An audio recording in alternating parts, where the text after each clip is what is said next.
You want to start Deuteronomy? Who wants to start? I'll start. Okay. Okay. Give ear, O heavens, let me speak.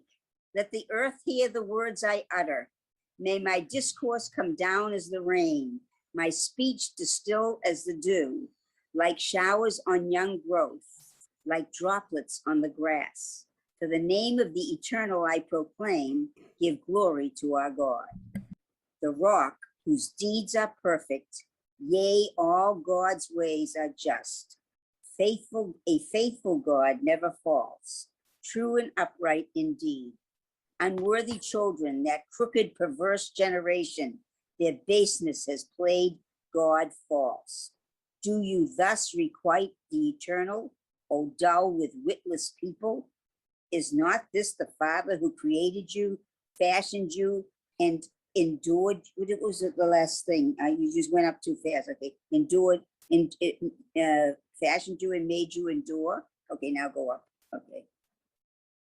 Remember the days of old. Consider the years of ages past.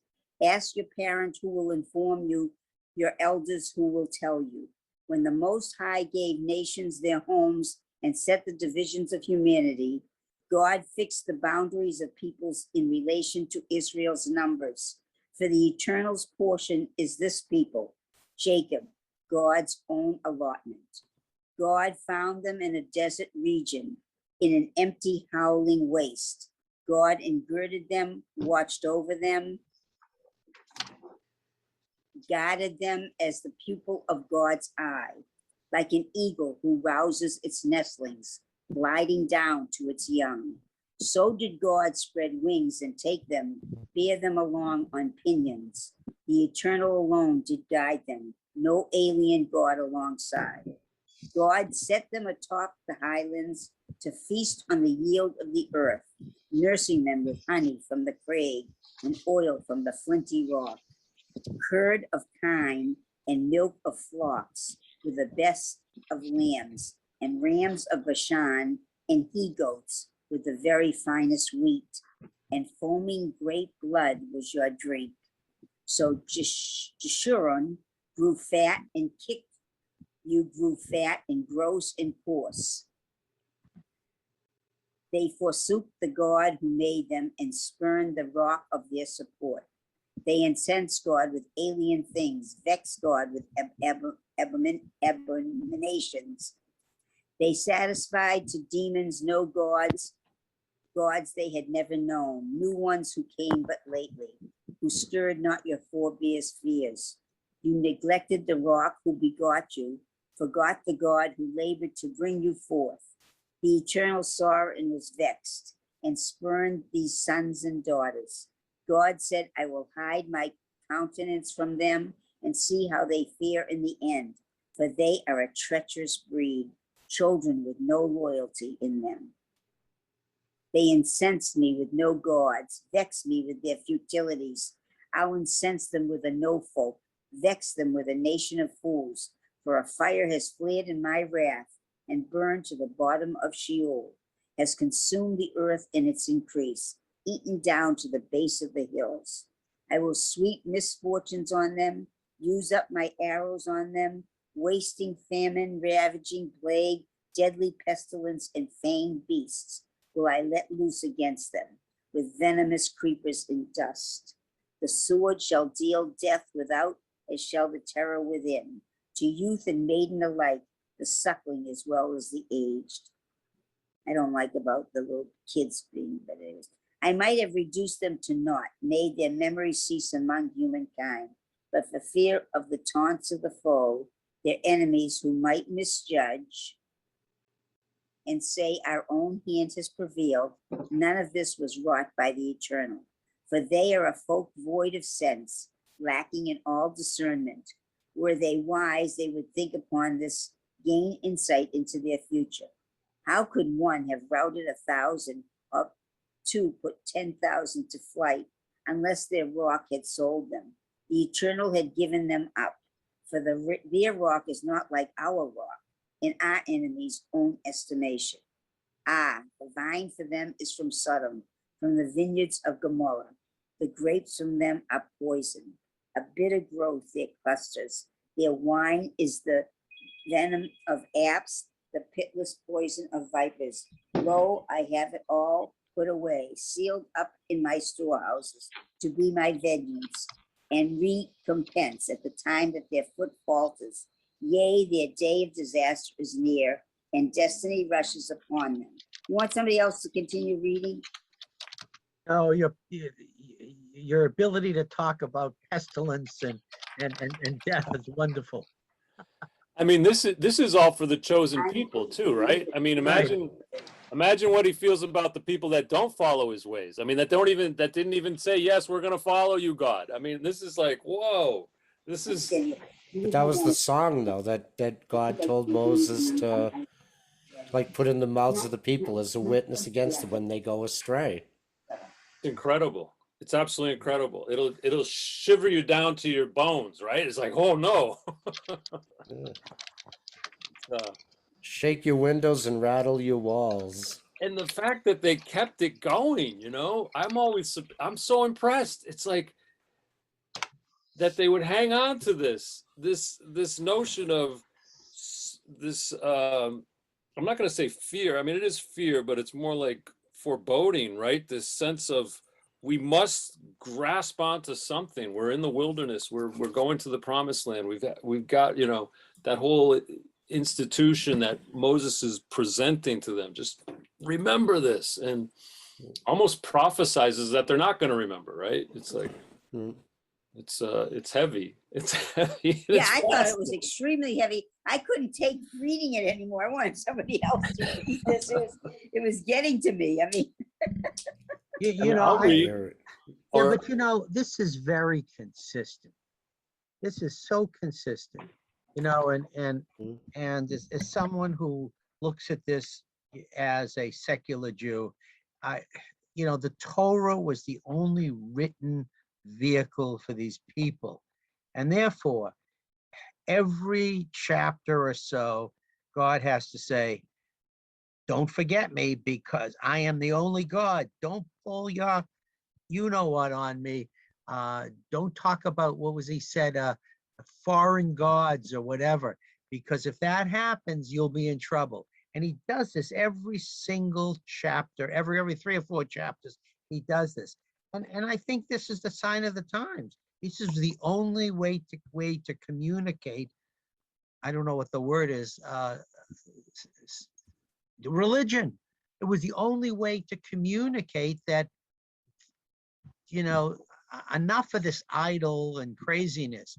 I'm your God, and don't forget. Because if you forget, you're in trouble. And he does this every single time. And since the Torah is being moved around, and people may hear a chapter here and a chapter there, and the Torah wants to make sure that everybody gets it. And I've said this over and over again because we see this over and over again. I agree 1,000%. And plus the fact that it's like right toward the end, like when Moses is getting ready to die. So it's like, this is like the last time that he's really getting to, and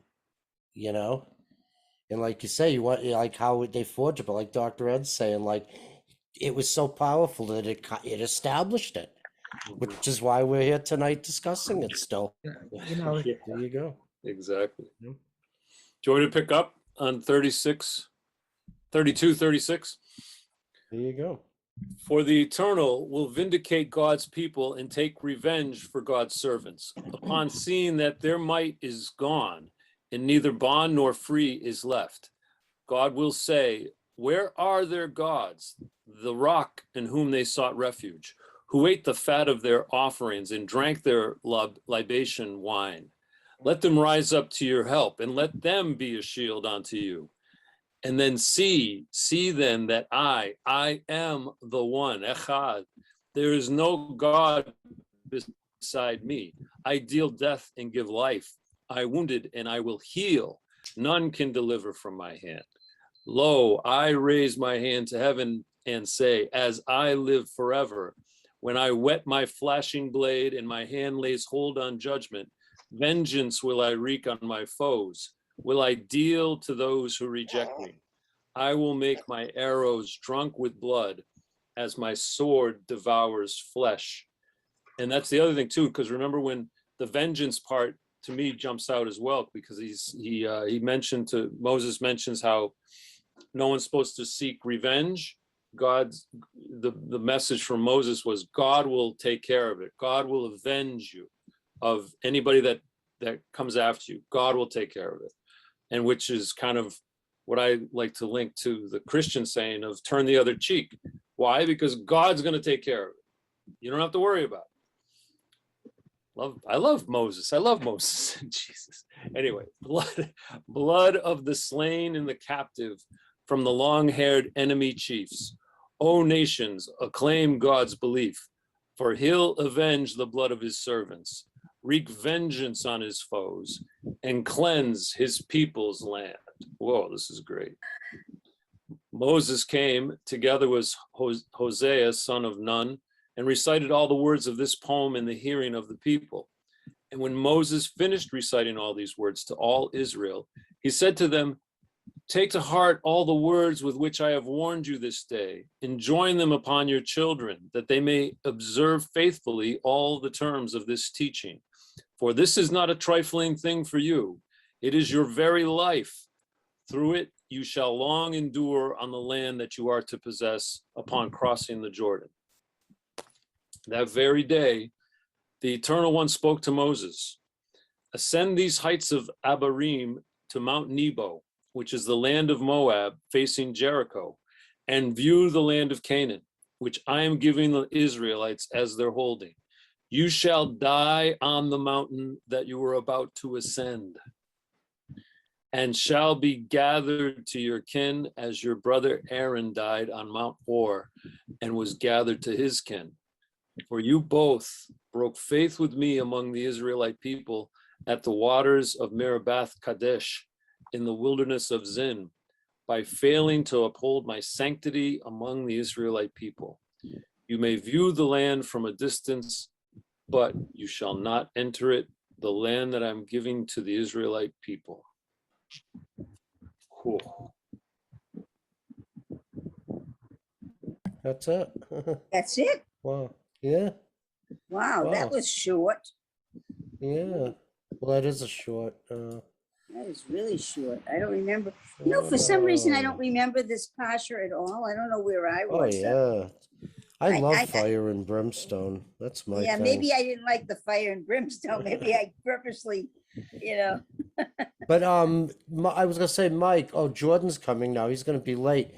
But Dr. Ed was just asking about after we finish the Torah, and I just texted him back that we we obviously will start the cycle again. But you and I were talking about maybe starting to also discuss like the books of the prophets. Oh yeah, the books of the Right. prophets. Yeah. Yeah. In addition to, we could discuss the Torah a bit and Yeah, it would be are nice to go on with the Tanakh. It really would be we could do nice. we could do that. And I was also suggesting that rather than going in that order, although we do the weekly Torah portion, there's also a weekly Haftarah, which comes That's from the books of true. the That's prophets. true. And we never talk about that. So maybe we should start doing, we'll do like say Bereshit, for example, and maybe we'll discuss the entire Pasha like in a more briefer form than we do, like in maybe a little less detail, so that we could also focus some of the time to the Haftarah.